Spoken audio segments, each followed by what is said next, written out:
Hello and welcome to the Doctors Who Read Stuff. We're covering chapters 13, 14, and 15 of Mistborn, The Final Empire by Brandon Sanderson. We will get our first glimpse into Kredik Shaw, the Lord Ruler's stronghold, and we will find out firsthand just why the Inquisitors are so freaking terrifying. Stay tuned, you don't want to miss this.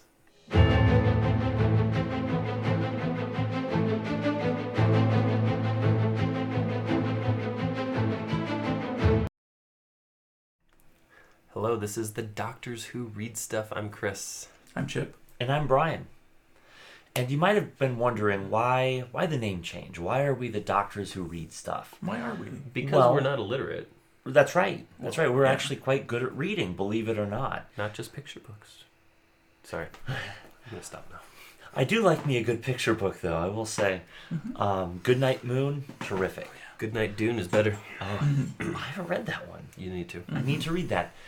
But it actually, we felt that a couple weeks ago after meeting that this new name really fits our mission better. Like, I feel like this is who we are as a group. Before, when we were podcasting, it made sense to have podcasting in the title, but now we are the Doctors Who Read Stuff. We're also the Doctors Who drink beer. We are, coincidentally. So, like, it's almost like separate names for separate segments. Yeah. Right? I like it. Yeah. Yeah. But I we can do dig those in that. other episodes. So, Right. Yeah. Anyway. The idea is just being a little bit more transparent so people who come across our channel can understand what we're all about. Because we all know voters want transparency. Yeah. My name is Chris, and I approve this message. Chris 2020. No. No? I am not running for office. Oh. But let's talk about chapters 13, All right. 14, Yeah. and 15. I'm good with that. All right, Joe, should we hit some summaries? I think we should. All right, so chapter 13, this is right after Vin has attended the ball at House Venture and met with Elend of House Venture. So now Sazed's questioning Vin on her interaction with Elend, and Vin's thoughts reflect the emergence of her true personality. Not really Lady Valette anymore, and she's not really the timid crew member anymore. She's really kind of coming into her own. Kelsier learns that Vin's father was at the ball, then heads out again. Vin pretends that she's tired, so she heads up to bed. But then she puts on her mist cloak and heads out into the night to follow Kelsier as he heads back to Luthadel. And in doing so, Vin discovers these metal spikes that are kind of placed along the way between Felice and Luthadel. And I think Brandon Sanderson called it the Spike Way, but it's basically it's a way that Allomancers can travel between these two cities. It allows her to make the trip twice as fast as a person on horse would have done. It's a pretty good clip. It is quite fast. Yeah. She catches up with Kelsier at House Venture, where he's kind of sitting there on a rooftop studying the keep. They talk for a while after he catches her following him, and he teaches Vin about the metal adium, and then decides that, okay, I'll take you to Kredik Shaw. That was chapter 13. Seems like a great idea. Oh, Yeah. man. And there's a lot. Man. There's kind of a lot to unpack in there. So heading into chapter 14, Kelsier leads Vin into Kredik Shaw. They fight their way towards this kind of building within a building, or this kind of like hut within the building.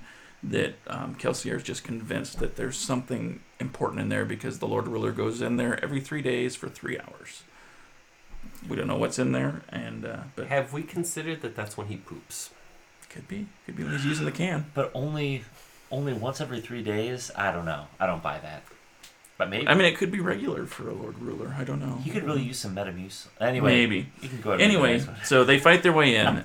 They make it all the way to this building within a building. They run into, I believe they're called Haze Killers, and that's such a cool name. Yeah, that's awesome. For these people that are these kind of guards at Kredik Shaw that are trained to fight Allomancers, but they aren't Inquisitors, they aren't Obligators, they're Haze Killers. So anyway, they make it all the way there. They open the door, and all of a sudden there is a Steel Inquisitor in the building that they're going into. And I'm guessing it's the same Inquisitor that we met earlier, or that Vin met earlier Interesting. in the book. Anyway, so that Inquisitor and then 2 other Inquisitors show up, and they kind of have a big fight between Kelsier, Vin, and the Inquisitors. Kelsier he basically pushes Vin out. I think he used his coin purse to push her out of the way, get her out of that space, and try to get her out of Kredik Shaw.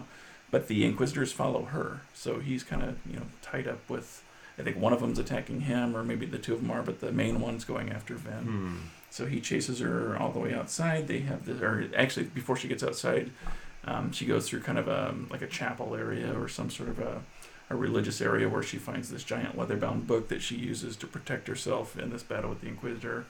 Ends up outside on the spires of Kredik Shaw. One of them stabs her with an obsidian blade, and then she's bleeding out. She's lying kind of helpless on top of Kredik Shaw, and all of a sudden someone shows up to rescue her. But at that point in time, we don't know who it is. Anything else on chapter 14? Ooh, man. I think, yeah. So chapter 15 is following up right off that. They're kind of back at Clubs' place, I believe. Kelsier is. Kelsier is. And they're talking to Dachshund, and they're basically telling Kelsier how stupid he was to take Vin on this excursion into Kredik Shaw. Spoilers, they're not wrong. No, they're not wrong, and we'll talk a little bit about that. They're saying that, they need to mount this rescue mission. They need to go find Vin. She's lost, and before they can really do anything, they hear steps they hear footsteps coming down the stairwell into Clubs' space, and they all kind of prepare, but it's Sazed, and he's carrying Vin. So he rescued Vin somewhere. They kind of notice the book. They talk about it. Sazed says it's written in a language called Kaleni, or it's part of the language Kalenium, and he thinks that it was something to do with the Lord Ruler in his youth. Anyway, and he thinks he'll be able to translate it over time. But those are 3 chapters. There's a lot to kind of unpack and go into here. There's a lot. So, oh my gosh, where to begin? Yeah. So I want to go back to like what happened in the beginning of 13. Okay. When they're talking. So about, this is post ball. This is when they're talking about right. Ellen, They're talking about Ellen and things like that. And Lord Renault said that he met Ellen 4 years ago. And Vin is listening to this, and she's like, "Wait a minute. Kelsier didn't replace Renault 4 years ago."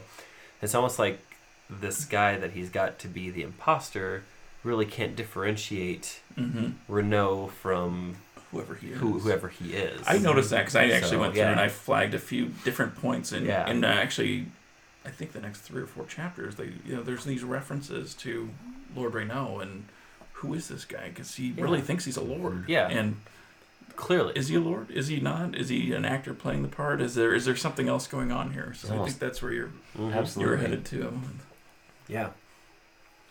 And then you mentioned what was they call it, the Spikeway? Yeah, that's what. Or like the Sanderson had some or whatever it is in Sanderson's annotations on the chapter. So he put these annotations on his website. I can't remember the URL right now, but they're out there. So he talked about needing a way for certain characters to be able to travel pretty quickly between these 2 cities, and he said, from the magic system and use of metals, this really made sense. So, it works as a plot device, but it's also really kind of cool too. It's a neat idea. Yeah. It also explains how maybe some of the Steel Inquisitors get around so quickly because they do travel a lot. And you would assume that this isn't the only one. Right. There isn't just one between these 2 cities. Right. There's got to be others. So. But one of the things that we really get in this chapter is we learn what adium is. Yeah. And how important it is to the Lord Ruler. Right. And how he controls the supply. Yeah. Of it. Because when you burn this metal, it almost lets you see a few seconds into the future. And what I thought was a really cool device was like Kelsier gave some to Vin, and it's like, here, burn this. And then so she could see what he was going to do, and like he was going to slap her, but she saw it coming and he stopped. But once he took it, like she saw all the different possibilities happening concurrently. Right. And I know we have drawn a lot of parallels to Dune, but this almost seems like a smaller, pared down version of the Golden Path. Ooh, yeah. Like Muad'Dib saw through the spice all of these things that the galactic civilization had to do to get to this one place and to survive. But this is more like zeroed in and focused in small scale. Mm-hmm. I don't know. I see Dune references a lot when I read this. Yeah, and I thought that early one on, and the further further on, I get too. into it, I feel like, there's definitely some influences of Dune in here. But let me see if I can find. Oh, there was, So they were talking a little bit about its value, and it's only valuable to allomancers. And Kelsier says, if it wasn't burned, it wouldn't be worth the money it is. Mm-hmm. But burning it makes it more rare. And then he mentions, I think, Ham loves to get into a good Atium economics debate or something like that. And I thought that was pretty funny. Yeah, because I think when she burned the little bit that he gave her, he said, that was more than all the boxings that I gave you, whatever, when you joined the crew, which was like 3,000 boxings. And, and I think Vin was a little taken aback that, wow, she's spending a lot of money. I just ate 3,000 boxings. Yeah. Yeah. But I'm going back to the beginning of the chapter. I've been paying more attention to the epigraphs at the beginning of each chapter. And the one before 13 here talks about terracemen again. And I guess I was thinking, and I think that we've kind of come to the conclusion that with the book that Vin stole in these chapters, or took from Kredik Shaw after they broke in, and Sazed's doing the translations, I really feel like these are, and I think that Sanderson's actually confirmed it somewhere else, that these are the translations of the Lord Rulers kind of diaries, or his memoirs. Did he write his memoirs after he was in office? As I was reading this, and I actually have this in my notes, that I think you're right, and yes, to your earlier comment, I'm happy to tell your wife that I wrote this down. But yeah, it became more and more obvious, I think, that, okay, this is like somebody who feels like they have the weight of the world on their shoulders. And that kind of... And kind of building on that a little bit more, I read in Sanderson's annotations, he talked about one of his ideas for writing the book was to have somebody was, doing things for the right reasons, and a generally good person, but breaks bad, basically. So it's somebody that, growing up as this peasant becomes a hero, but ultimately becomes the villain as the Lord Ruler. So, I think he said that he kind of wanted to take that trope of the peasant hero, or, Muad'Dib kind of rising and becoming the hero of the ages, but kind of screwing things up too. Sure. So I thought that was kind of a clever way to kind of take a different approach on the story. And Brian, I know that you have a theory that probably we'll get to here in a probably little bit. Probably the next segment even. Is it the next episode? Oh yeah, it would be. Yeah. We'll get there. So you've got that to look forward to. How about that for a hook? Yeah. Should we go into some criticisms of this one? Please. Because jump right on in. Because this is the first time I really enjoyed. This is not the Brandon Sanderson praise wagon. No. Although largely it is. Largely it is, which is largely is. And I didn't dislike the chapters. I loved the writing. I loved the action. I loved the stuff that was going on. But this whole raid on this little room in Kredik Shaw just seemed so forced. And it was so sudden the way it happened. And it was just kind of this, Kelsier is going to go off and do his nightly raid. Vin follows him. They kind of talk a little bit, and he's like, nope, you need to go home. She's like, no, I'm just going to follow you anyway. He's like, all right, well, you can follow me. We're going to Kredik Shaw. We're going to go break into this little room. And I kind of pictured Kredik Shaw when they described it as like Area 51 or, some like the White House or the Pentagon or some impenetrable fortress that's heavily guarded. And, in the span of like 3 pages, they've broken in, they get to the room, and the Inquisitors are there, and they get the crap beaten out of them. But it just felt so easy, and it just felt so sudden and forced to me. I almost wonder, I completely agree with you. I almost wonder if part of it is they're fine with you breaking in, just know that you're going to either be imprisoned or killed on the way out. And it could be. Well, and they made the comment that there were no walls, there were no fences. It was just like this wide open courtyard. Yeah, and they said that that basically anybody that would break in here would be allomancers, and they're ready to defend it against them anyway. That nobody else in their sane mind would ever do this. But you bring a really good point where I would agree that he almost seems, for someone who is like the president, CEO of the insurgents, of the rebellion, he seems way too happy-go-lucky, uncalculated. He seems very just go with the flow sort of person, which I mean works for a lot of people. But in this particular case, it was very apparent where we're going to go into a lot of danger, and I've only taught you 4 of the metals, really, and 5 if you include adium. Yeah.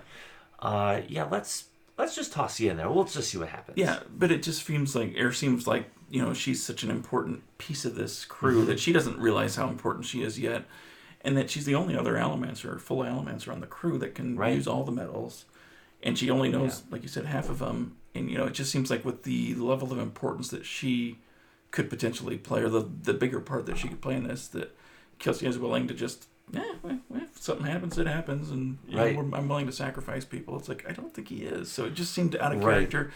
But it seemed like from a plotting standpoint that this was a big key scene in the book that really sets everything up to kind of carry on through the end and through the finale of this, the final empire of the book.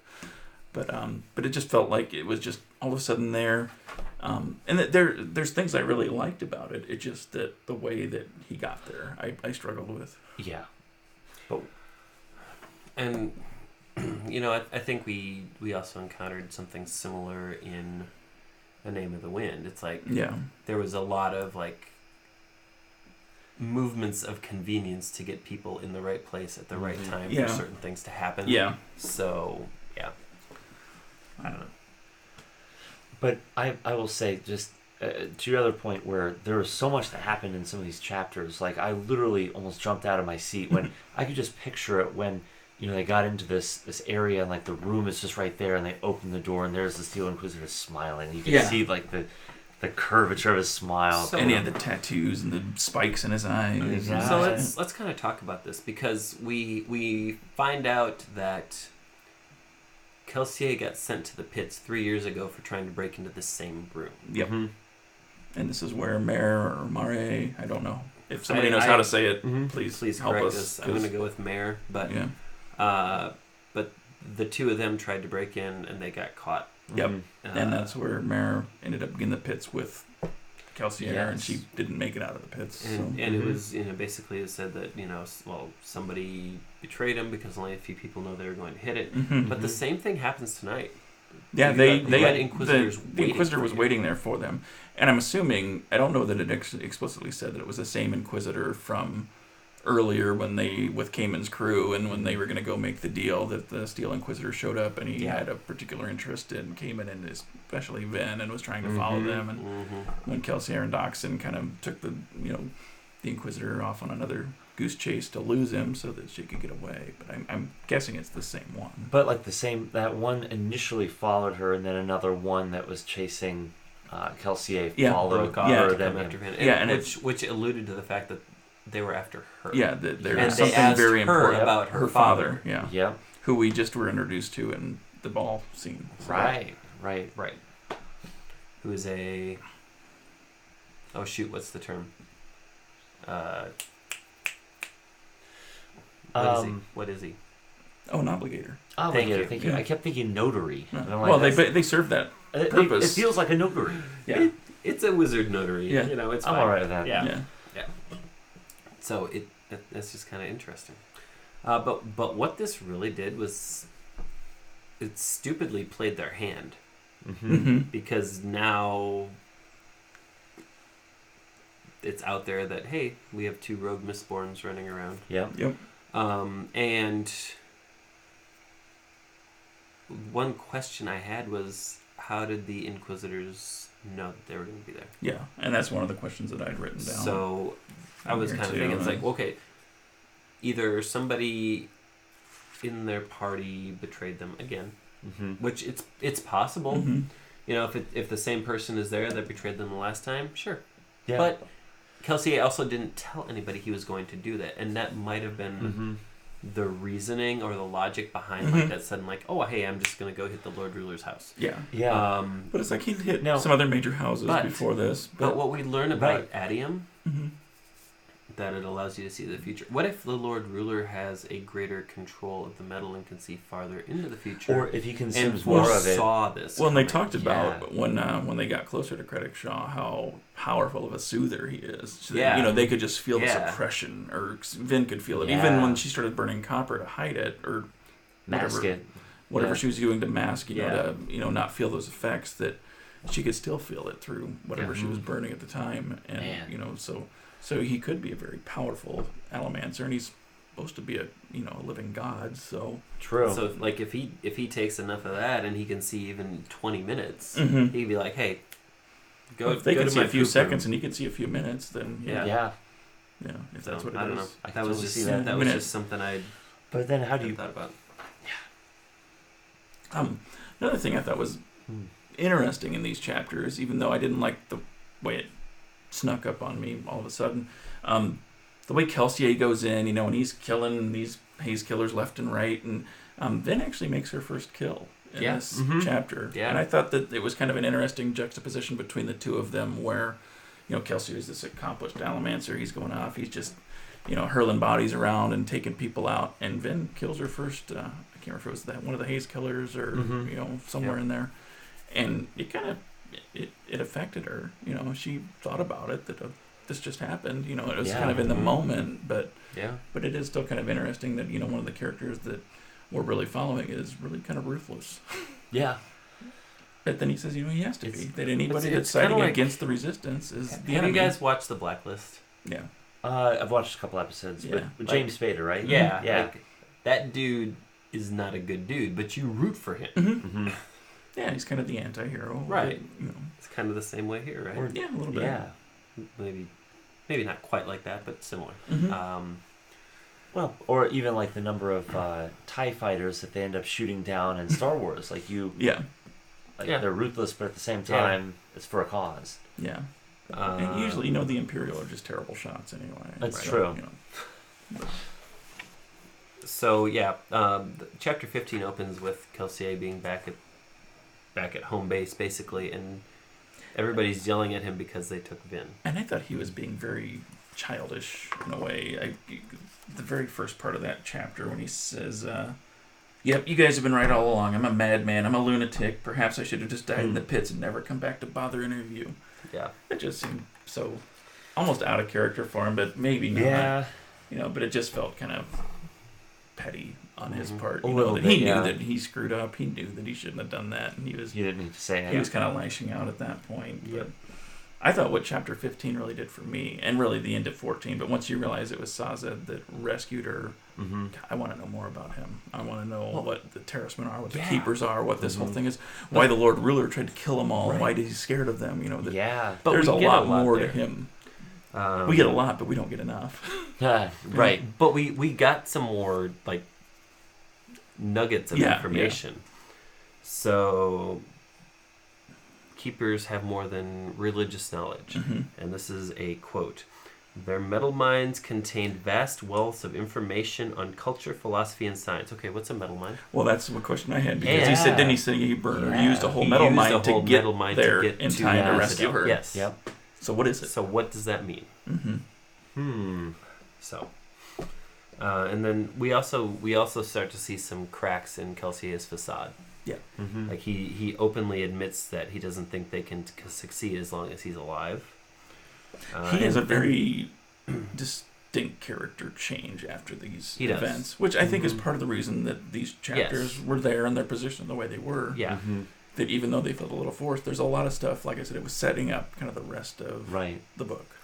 But it also kind of elevated the Lord Ruler's reputation a little bit. Oh, Because he absolutely. said he ignores normal wounds and decapitation only annoys him. Yeah. He once burned in an inn and walked out as a skeleton and healed himself in minutes. I mean, like, so you just like... Have we determined maybe there's a 12th metal called adamantium? Oh, yeah, Maybe. that could be, yeah. Is it Yeah, fused onto his skeleton? yeah. Could be.